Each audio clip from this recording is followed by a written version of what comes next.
বাজার থেকে টক দই আনা হয়েছে, বড় একটা ব্র্যান্ডের কোম্পানি। চিন্তাও করতে পারেন না যে মানে এই কোম্পানিগুলোকে আমরা কতটা ট্রাস্ট করি। কিন্তু দুর্ভাগ্যবশত আপনাদের কাছে একটা প্রশ্ন, মানে টক দই বা মিষ্টি দই বা দই, দই কি কোনোদিন পানির থেকেও পাতলা হতে পারে? মানে দই কাকে বলে? মানে আমি বুঝতে পারতেছি না। আস্তাগফিরুল্লাহ, কি খাচ্ছেন আর কি খাচ্ছি।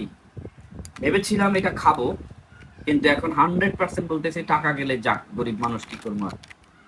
এখন এই খাবারটা ফেলে দিতে হবে ডাইরেক্ট। মানে দেখার পরে নিজের ভিতর প্রশ্ন জাগতেছে, দই কি করে হতে পারে। মানে এই যে দেখেন, বরফ গলতে গেছে, তাতে এই যে দই হয়ে গেছে ঠান্ডা পানি। সি সিস্টেম, আল্লাহু আকবার। আর ভিডিওটা ছড়া দেন, অন্তত যারা খেয়ে মরতে চায় মরুক, যারা বাঁচতে চায় সতর্ক হয়ে যাক। তবে অনুরোধ করবো, ভোক্তা অধিকার থেকে শুরু করে যারা এর সাথে সংশ্লিষ্ট, প্লিজ এমন কিছু করা হোক যা দেখলেই ভালো লাগে।